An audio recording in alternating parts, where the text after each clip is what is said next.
to check your work. All the recordings will be played once only. The test is in 4 sections.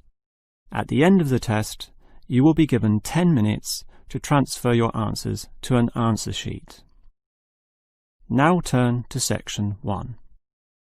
Section 1. You will hear a young student, Andrew, ringing an employment agency inquiring about their services. First, you have some time to look at questions 1 to 7.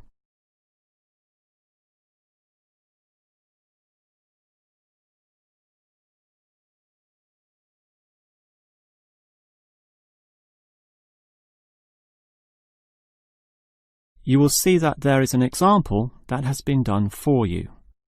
On this occasion only, the conversation relating to this will be played first. Hello, is this the AAA employment agency? Yes. Hi, I rang before. My name's Andrew Peterson. I rang you earlier and gave you my personal details. The student's name is Andrew Peterson, so Peterson has been written in the space. Now we shall begin. You should answer the questions as you listen, because you will not hear the recording a second time. Now listen carefully and answer questions 1 to 7. Hello, is this the AAA employment agency? Yes. Hi, I rang before. My name's Andrew Peterson. I rang you earlier and gave you my personal details. If you remember, I'm that student looking for work during the summer holidays. Oh, sure. Actually, I have your file right here. But we still need to add some further information. Yeah, that's what they told me, and that's why I'm ringing. What do you need to know? Well, we have to know your main level of education. It's a degree, I suppose. Yes, but I'm still doing it in engineering. It's quite interesting. Some of my friends are studying computing, though, so I'm interested in that also. Well, I'll just write in your main degree subject, engineering. We usually have a demand in computing, though. Have you worked with computers before? No, I just do some programming for fun at the university, but I almost got a job as a computer designer once. Actually, the only job I've ever had was as a car salesman, believe it or not. Well, at least you've had experience dealing with customers. What about hobbies, though? Sometimes they can help develop useful skills. In my free time I don't do much, mostly study. I play chess occasionally at the university chess club. That's right next to the tennis courts, but I'm not interested in that. Chess helps develop analytical skills, so I'll put that down. Of course, it's your main skills that employers want to know about. What would you say they are? Well, I'm in my 3rd year now, studying electrical machines and generating systems, but I'd say electronics is my best skill, much better than, say, my machine skills, which aren't so good, actually. Okay, machine skills are in demand, but so too are electronic ones, so we might be able to find you a part-time job in that field. But what sort of money do you expect to get? Oh, anything, really. I'd want the standard payment, let's say. What's normal? 1,000 a month? 1,500? I'll just put $1,200, okay? That's fine by me. When can you start? Say, within 2 days? Easily. Actually, less. In fact, just give me a ring and I'll be able to start immediately. Although I admit it'll take me a few days to get used to getting up early in the morning. Okay, that's just about it. Unless you'd like to add anything else which may help with your application? Not really. I ride a motorbike, but that's unimportant. I'm friendly, but every applicant claims that, right? I can speak another language. Ah, that might be useful, depending on the language. Is it Chinese? A Chinese speaker would go down well. Spanish, I'm afraid. You see, I grew up with some friends who came from South America. Okay, I'll write that down, but I don't think it will help that much, sorry to say. Before you hear the rest of the conversation, you have some time to look at questions 8 to 10.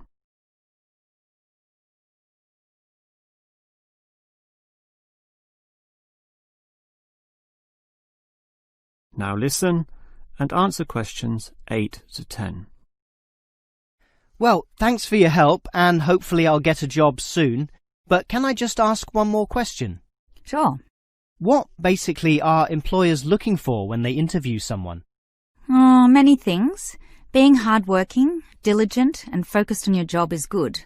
But surprisingly, it often means you can't see the bigger picture or provide suggestions which help the company move forward. That requires thinking for yourself, outside the box, as they say, and being free of the standard ways of approaching tasks. Employers certainly value that. I guess experience must help, though. It depends. If it involved a routine job, one which didn't exercise your mind, it might not mean that much at all. But since companies are basically composed of people, it is important to be able to get along with others. There's no point in hiring someone whom the other employees don't like, right? That just causes problems. In fact, I would say that being friendly and approachable ranks far more highly than your academic qualifications. Okay, and that's all assessed at the interview, right? Yes, and your qualifications, experience, and approach to the job, such as whether you can do different things, work overtime, or do long hours, is needed. But those latter qualities are pretty much standard. What may be more important is based on the fact that things inevitably go wrong. Mistakes are made, and someone's got to fix them in a way that creates the least disturbance. People with demonstrated abilities to do this are certainly regarded highly. I see. That's very interesting.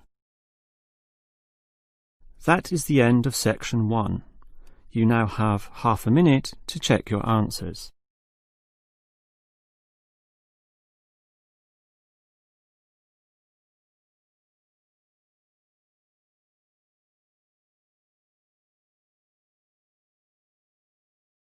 Now turn to section 2.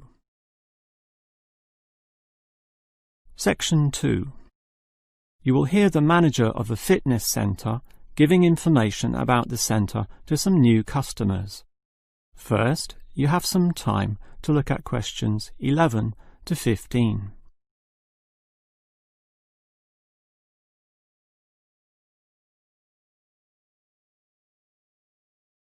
Now listen carefully and answer questions 11 to 15. Hello everyone, and welcome to the Fit for Life Health Centre, a place which, as the name suggests, is not just for short-term solutions, but rather intends to put you on a sensible and achievable footing for the rest of your life. And that's how we're different.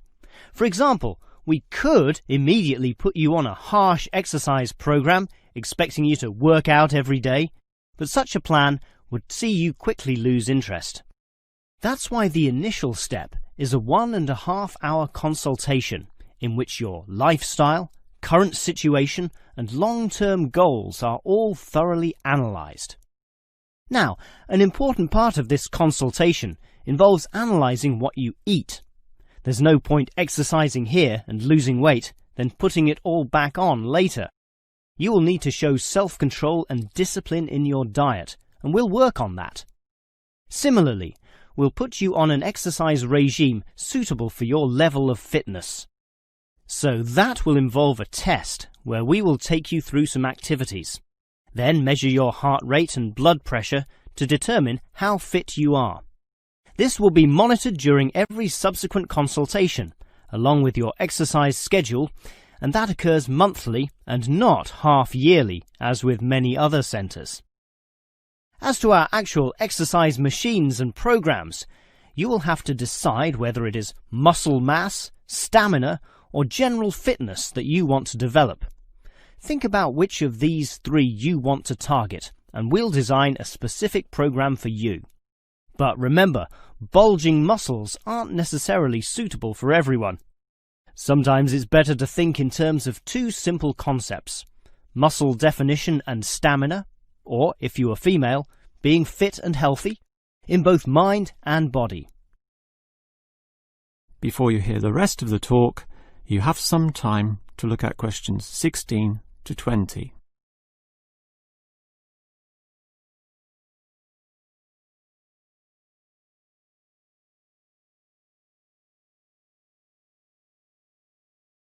Now listen and answer questions 16 to 20. Now, if you're going to work out at this gym, you'll need to think about your reasons for exercising. So let's consider that in more detail. Muscle mass is certainly popular with the guys, probably seeking to impress the girls. And with muscles comes the confidence to do that, right?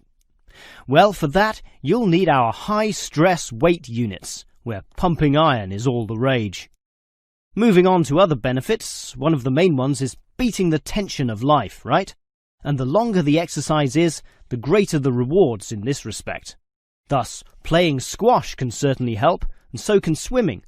But what's much better, as every jogger will tell you, is their activity. So we have ample jogging machines and they're always popular. They can provide good fitness too, as can the yoga classes. However, again, let's not forget playing squash, which I would say is the optimum way to improve your general well-being. Such an active, energetic game, plus the competitive element, drives you forward into high levels of health and fitness. These, of course, are the ultimate purposes of being here, but remember, the centre is full of like-minded people, all of whom are interesting to meet and valuable sources of information. The yoga classes have a pre- and post-meeting session, so you'll certainly meet others there, although they'll all be yoga enthusiasts, which limits the range somewhat. But whether doing yoga, swimming or exercising, everyone showers, right? So those facilities are where you'll hear all sorts of interesting conversations and really get to know people. Not like the front desk area, which is mostly empty as patrons go immediately inside to do their exercise. Of course, the front desk can answer all your questions and has information brochures and such like, but for knowing more about a greater variety of subjects and community concerns, look at the notice board in the yoga studio, where there's a huge array of papers, leaflets and articles, all for you to read and consider. That is the end of section 2. You now have half a minute to check your answers.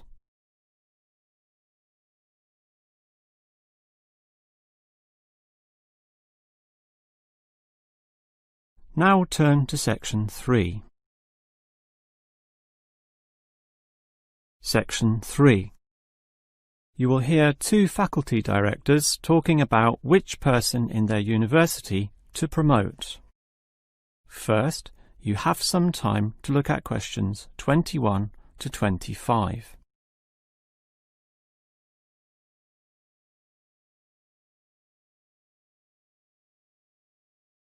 Now listen carefully and answer questions 21 to 25.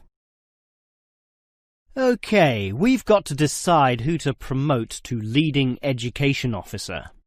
Someone from the arts faculty, I suppose. Well, it can be from any faculty, since the position requires more general skills. Handling personnel, settling disputes and motivating them to focus on the task. It was the last position which involved computer knowledge, not this one. Surely computer knowledge would help. So too would knowledge in the arts. Sure, it would help, but the key criterion is being able to direct the staff appropriately. So it doesn't matter then from which faculty we select our candidates? Not really, but I've already looked at those from computing and rejected them all. Why? They're all too new, lacking in sufficient experience, whereas these ones from the business faculty are long-timers, so we'll take someone from there. I suppose you're right. The arts faculty doesn't present much in the way of suitable candidates either. But we'll still have to train the person, teach the ropes, as they say, and he or she will have to expect to do overtime as needed. Of course, it can get so busy that if we were open on the weekend, they'd have to work then as well. Just as well we're a Monday to Friday university, right? Right. But are you sure these people will actually want the job? The salary isn't such an improvement on their current ones. I know, but there are benefits. You get overtime rates, a nice place to put your car, as well as additional petrol money if you drive for company purposes, which they'll probably be required to do. But those benefits are quite limited, especially given all the work and responsibility involved. People often don't like that. They prefer the creative freedom of less senior teaching positions. Yeah, I know. But these candidates should realise that if they do this job well, there'll be more promotions down the line. You know how everyone likes having their own office, right? Sure. Well, that would come after a few years, if they're prepared to work hard and grow with the university. Yes, that should attract these people. Before you hear the rest of the conversation, you have some time to look at questions 26 to 30.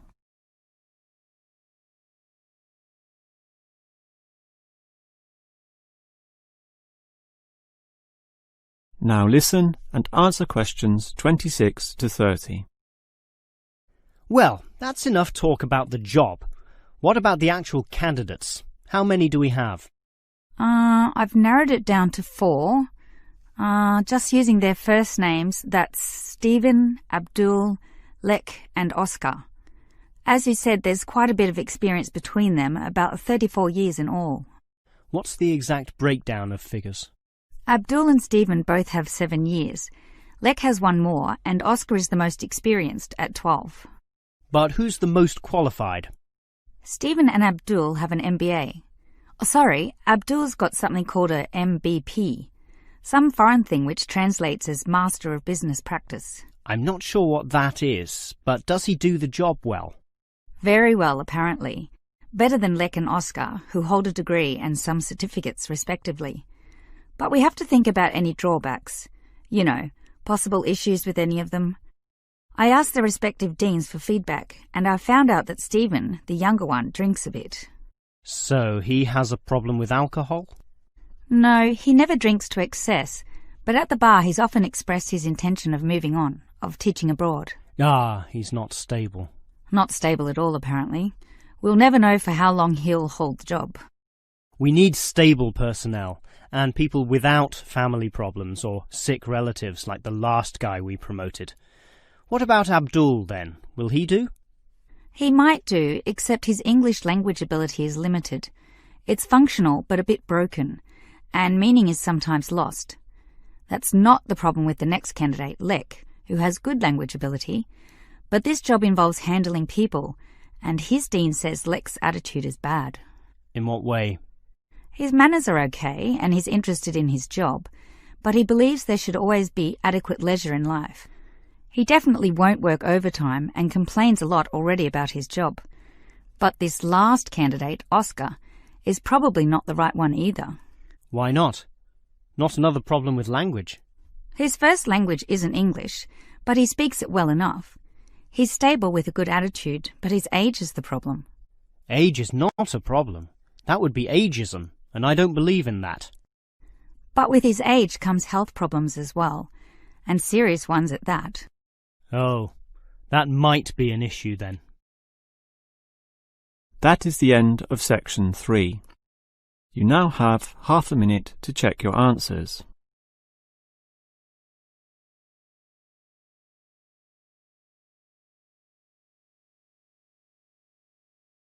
Now turn to section 4.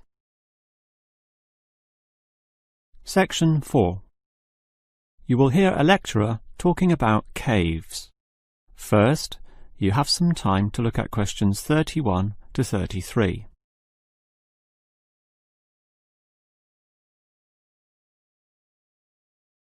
Now listen carefully and answer questions 31 to 33.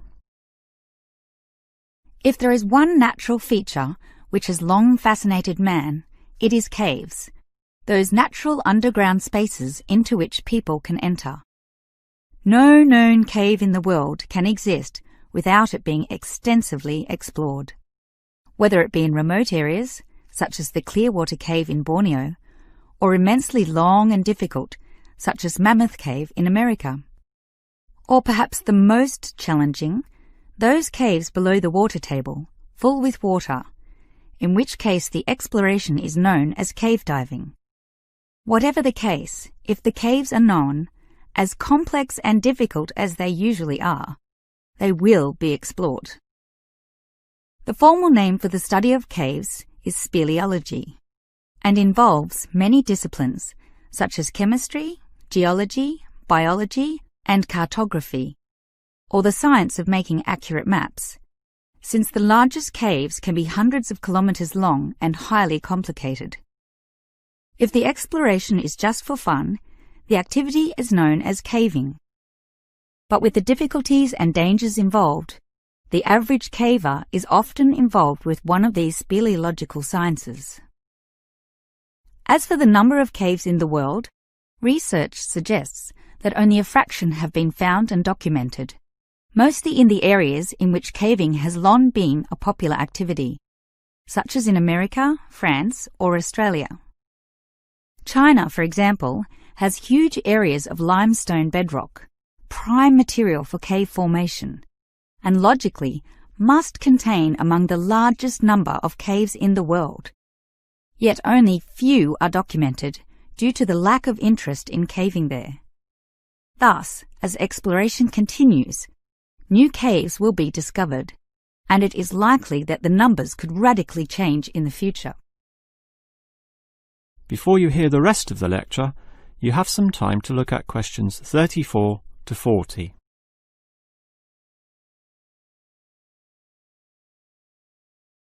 Now listen and answer questions 34 to 40. With caves being such mysterious and intriguing places, the obvious question concerns how they form. The most common cause is the effect of slightly acidic water in a process called dissolution. Here, water seeps into the ground and down through rock masses. If this rock is soluble, the water dissolves some of it, and over time, the passage expands to become a cave or cave system. The largest and most common of these involves limestone, although other materials are possible, including gypsum, marble, and even salt. Now, if the cave is formed at the same time as the rock, it is called a primary cave, and the most common of these are lava tubes. When lava from volcanoes flows downhill, the topmost surface cools and solidifies first, leaving the hotter lava to continue to flow beneath. If most of this eventually flows out, a hollow tube is left. The country, Iceland, has some excellent caves of this type, and even far-flung Australia has a few. Finally, there are sea caves, formed from waves pounding into coastal cliffs and eroding into fault lines or softer rock. These caves are usually the shortest, about 50 metres at most, since the erosive action of the waves can only reach a certain distance. However, it is limestone caves which will always be the most interesting. This is due to the presence of limestone formations. As the groundwater seeps downward through the ceiling of the caves, it encounters a different pressure and temperature, causing it to deposit a small amount of its dissolved calcium carbonate. Over time, through the action of millions of drops, this deposition process results in ever-growing masses known as stalactites, if hanging from the ceiling, or stalagmites if growing from the floor. Alternatively, the water may flow over a large surface of rock, forming flowstone, and with other sorts of processes can result in beautiful milky white formations of astonishing complexity. One of the best examples of this, as well as of what surprising discoveries may yet await, is the Lechuguilla Cave in New Mexico. In the 1950s, some cavers heard the sound of wind underneath some large boulders on the cave floor, a clear sign of a deeper passageway. It took until 1984 for a group of cavers to gain permission to start digging, and 2 years later, in 1986, they broke through into a walkable passageway, unlocking one of the longest cave systems in the world, the deepest in America, and some of the most beautiful formations ever found. Unusually, many of these were yellow with sulfur, suggesting that the caves were a result of hydrogen sulfide from nearby oil deposits. This was forced through fracture lines, combining with existing groundwater to form sulfuric acid, dissolving the limestone from the bottom up instead of the normal top-down seepage which characterizes most limestone cave formations. That is the end of section 4. You now have half a minute to check your answers.